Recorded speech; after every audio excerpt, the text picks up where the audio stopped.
makaya. Gusto kong sulod, di na makaya.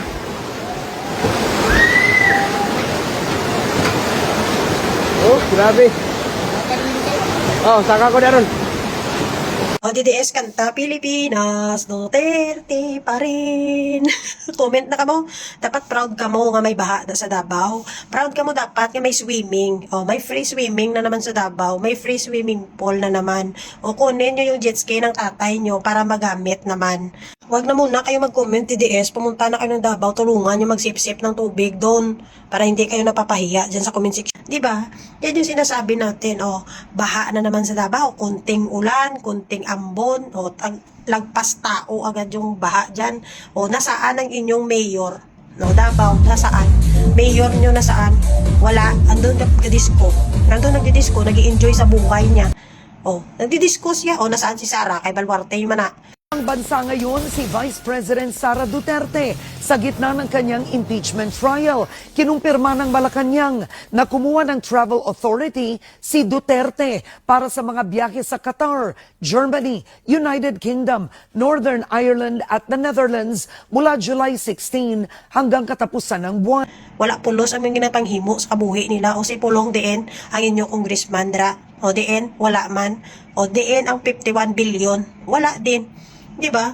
Alam nyo, tikada nyo ng problema ang baha dyan sa Davao, pero hindi pa rin kayo natututo. Kailan kayo matututo kung tuluyan na kayo magkalalunod sa baha? Diba? Amo ni ba sige, minango, bala buto nga sa mga politiko nga mga wala man pulos.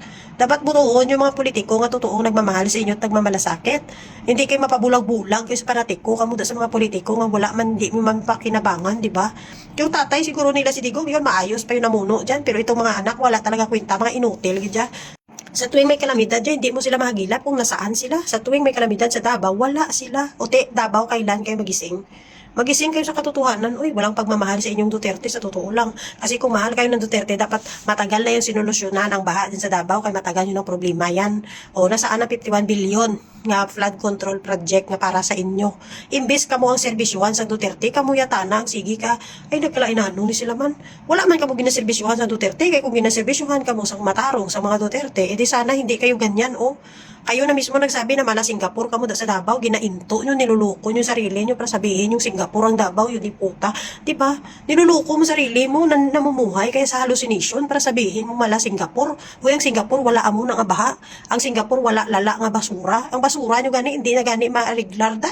Ang basura nyo kung saan-saan nga lang napapadpad. Tapos sasabihin nyo mala Singapore kamo, tapos kunting ulan, may baha kamo. Kamo yang grabe, kaya nga tutuod lang niya. Nagamay lang yung ulan niya, ang baha sa inyo, lagpas tao na.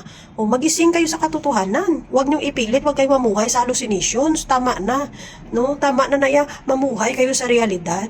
Kung gusto niyo talaga ng ng pagbabago dyan sa Davao, gumawa din kayo ng paraan, baguhin nyo yung mindset nyo. Kasi ganito yun, no? Pag binabaha kayo, nakakaawa lang kayo. Kayo ang nakakaawa, Davao. Totoo lang, Davawin nyo.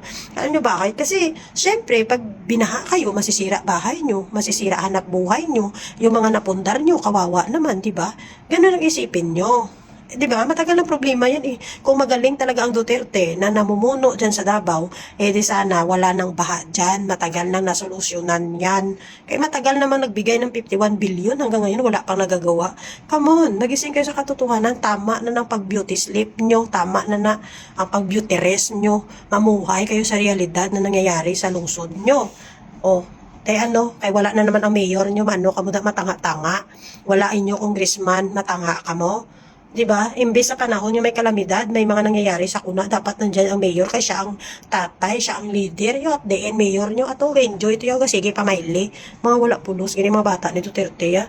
Si Digong lang talaga yung totoong maayos-ayos na naging pinuno dyan, pero yung mga anak niya, kadamak, wala pulos.